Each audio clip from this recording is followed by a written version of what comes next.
Assalamualaikum warahmatullahi wabarakatuh. Pada kesempatan kali ini, kelompok 6 akan mempresentasikan sebuah mini literatur review dari 10 artikel yang sudah didapatkan, yang membahas mengenai korelasi antara faktor genetik dengan timbulnya gangguan depresi. Sebelumnya, perkenalkan nama saya Naisila Dea Aulia dengan NIM akhir 003. Perkenalkan, saya Nira Febriani Damayanti dengan NIM akhir 004. Perkenalkan, saya Ramdan Haris Abdillah dengan 3 NIM terakhir 011. Aku Ashifa dengan NIM akhir 123. Saya Alzana Levia dengan NIM 3 digit terakhir 130. Saya Aira Farhamedina dengan NIM 191241132. Yang pertama yaitu pendahuluan. Menurut WHO, depresi merupakan gangguan kesehatan mental yang ditandai dengan adanya perubahan suasana hati dan hilangnya minat terhadap aktivitas sehari-hari. Saat ini, depresi menempati peringkat keempat sebagai penyakit yang paling umum di dunia, dengan jumlah penderitanya mencapai sekitar 450 juta orang. Prevalensinya cenderung lebih tinggi pada wanita, dan Asia Tenggara menjadi wilayah dengan angka depresi tertinggi, yaitu mencapai 27%. Di Indonesia sendiri, diperkirakan terdapat sekitar 154 juta kasus depresi dengan prevalensi paling banyak berada pada kelompok usia 15 hingga 24 tahun. Beberapa penelitian terbaru juga menunjukkan adanya keterkaitan antara faktor genetik dengan risiko depresi. Misalnya, pada penelitian Buin Tivano dan rekan-rekannya pada tahun 2023 yang menemukan bahwa sekitar 14% kasus postpartum depression disebabkan oleh faktor genetik. Kemudian, penelitian Suktas dan rekan-rekannya pada tahun 2024 juga mengungkapkan bahwa polimorfisme gen tertentu dapat meningkatkan risiko serta keparahan depresi. Namun, hasil dari sebagian besar penelitian masih didominasi oleh studi dari negara-negara barat, sehingga penelitian di kawasan Asia termasuk Indonesia masih sangat terbatas dan perlu dikembangkan dengan lebih lanjut. Baik, selanjutnya adalah strategi bagaimana kita menentukan literatur apa yang akan kami gunakan di dalam literatur review ini. Penelusuran literaturnya itu dilakukan secara sistematis dan fleksibel melalui pendekatan reviewing. Jadi, selama sumbernya itu dari website ataupun author yang autentik dan data yang disajikan itu tidak terlalu abnormal, semisal tidak terlalu melampaui batas ataupun terlalu sedikit sehingga menimbulkan jawaban yang tidak masuk akal. Lalu basis data utama kami itu ada dari PubMed, ScienceDirect, Spinnerlink, Scopus, Waylin Online Library, dan Google Scholar. Tapi kami kebanyakan menggunakan dari ScienceDirect. Lalu kami juga menggunakan beberapa dari repositori nasional yaitu Garuda Ristekbrin dan Peneliti. Fokus periode kami itu ada di 5 tahun terakhir lah, 2020 sampai 2025 dengan kata kunci menggunakan operator N.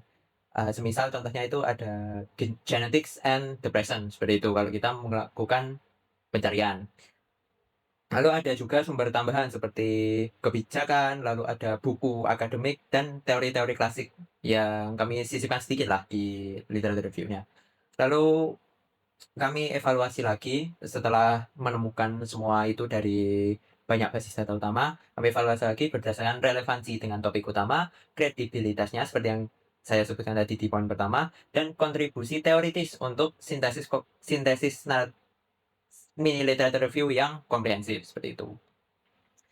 Lanjut ke proses penyusunan naskah. Naskah disusun berdasarkan mini literature review yang telah dibuat sebelumnya. Literatur yang terkumpul dalam mini literatur review tersebut kemudian dipetakan ulang berdasarkan tema yang diangkat, seperti sistem serotonin, polimorfisme gen, interaksi gen dan lingkungan, serta variasi populasi yang digunakan dalam penelitian-penelitian tersebut. Lalu temuan kunci dari 10 artikel juga dijadikan kerangka penjelasan untuk setiap subbab, mulai dari pendahuluan, konsep utama, hingga penyajian data. Naskah dibuat oleh para penulis dengan sifat naratif agar mudah dipahami pembaca, dimulai dari gambaran umum depresi hingga arah penelitian ke depan. Setiap subbab atau bagian-bagian dari naskah ini diperkuat dengan citasi dari artikel yang telah dipilih pada tahap mini literatur review sebelumnya, termasuk hasil kuas, meta-analisis, dan studi klinis yang relevan atau yang digunakan di penelitian-penelitian tersebut. Tahap akhirnya berfokus pada penyempurnaan struktur dan bahasa untuk memastikan naskah mudah dipahami serta selaras dengan tujuan analisis temanya, seperti itu.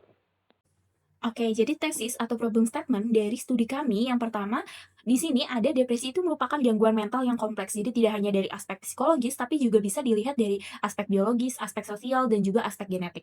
Kemudian yang kedua, gen seperti SLC6A4, kemudian HTR1A, HTR1B, dan juga HTR2A itu diasumsikan berperan dalam sistem serotonin yang mempengaruhi kerentanan seseorang terhadap depresi. Kemudian yang ketiga, hasil penelitian itu masih bervariasi antar populasi. Dan yang keempat, interaksi genetik dan lingkungan seperti stres, trauma masa kecil, dan dukungan sosial itu dapat mempengaruhi, yaitu memperkuat atau melebahkan risiko seseorang terkena depresi. Nah, dari problem statement tersebut, akhirnya muncullah satu tujuan studi kami, yaitu memahami kontribusi faktor genetik dan interaksinya dengan lingkungan terhadap munculnya depresi pada seseorang. Nah, selanjutnya mengenai konsep kunci dan juga informasi yang telah kami dapatkan. Berdasarkan 10 artikel yang telah kami review, konsep utama yang paling sering muncul yaitu mengenai peran sistem serotonin, genetik polimorfik, dan juga interaksi antara gen dengan lingkungannya. Yang pertama, mengenai serotonin sendiri, itu berfungsi untuk mengatur suasana hati, tidur, dan juga emosi setiap individu. Nah, apabila terjadi gangguan pada sistem ini, seringkali dikaitkan dengan terjadinya depresi, terutama jika terjadi variasi genetik yang menyebabkan perubahan fungsi transporter maupun reseptor serotonin. Selanjutnya, mengenai polimorfisme pada beberapa gen yang berkaitan dengan sistem serotonin, misalnya gen 5-HTT-LPR, itu selalu dihubungkan dengan peningkatan risiko depresi. Hal ini dikarenakan gen 5-HTT-LPR itu mampu menurunkan aktivitas serotonin dan dapat mengganggu keseimbangan pada sinyal saraf.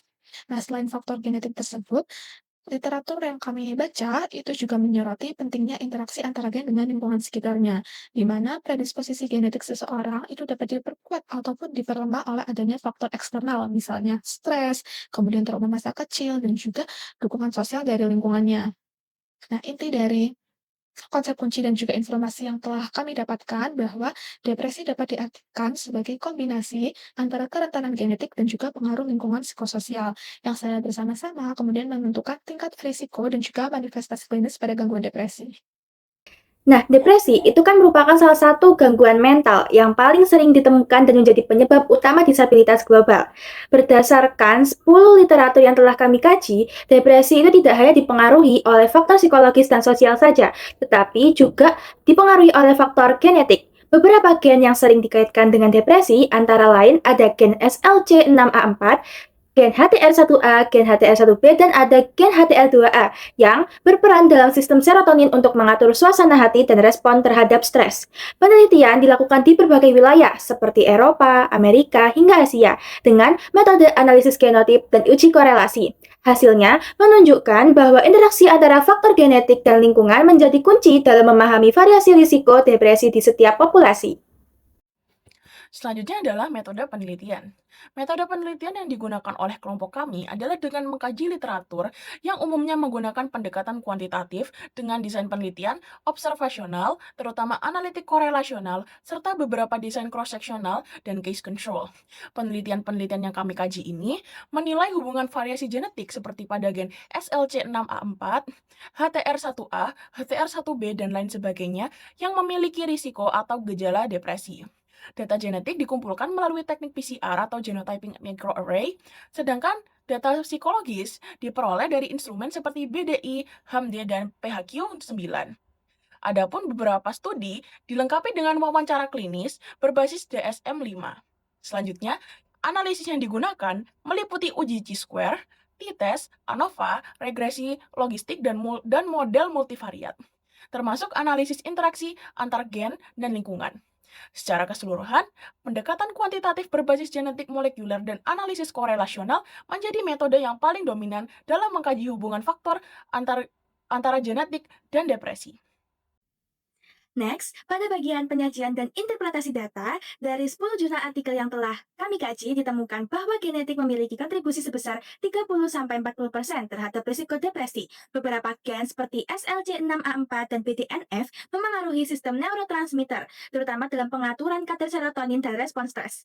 Namun, gen tidak bekerja sendiri. Faktor lingkungan seperti stres, trauma masa kecil, dan dukungan sosial sangat menentukan munculnya gejala depresi. Interaksi antara gen dan lingkungan atau gen human-environment interaction menjadi faktor penting yang memengaruhi tingkat keparahan maupun resiko seseorang mengalami depresi.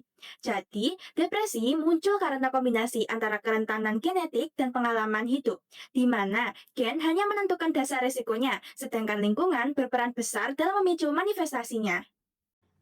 Baik, selanjutnya ada inkonsistensi atau ketidaksesuaian yang kami temukan pada studi dalam penelitian-penelitian yang kami baca, yaitu yang pertama, hasil penelitian tentang hubungan genetik dengan depresi itu tidak selalu konsisten. Jadi, beberapa studi itu gagal untuk menemukan korelasi langsung nih antara varian gen dan juga tingkat depresi. Biasanya penyebabnya itu dari desain penelitian dan ukuran sampel yang berbeda.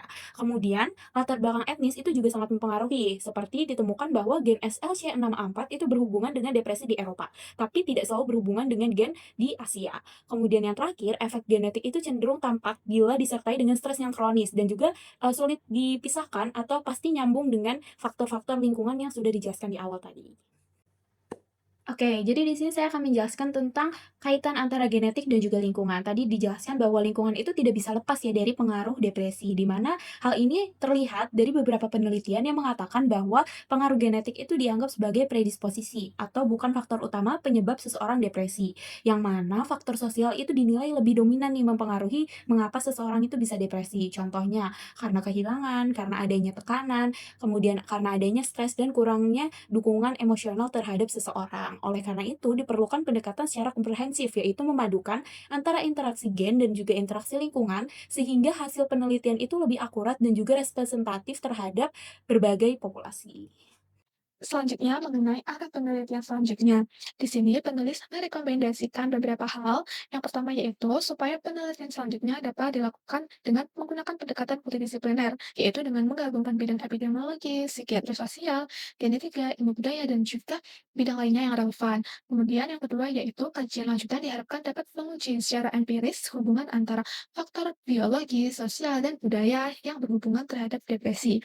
Kemudian yang ketiga yaitu studi dapat dilakukan dengan menggunakan sampel berdasarkan populasi di Indonesia yang beragam, sehingga hal ini bisa dilakukan untuk memahami variasi risiko depresi antar wilayah di Indonesia.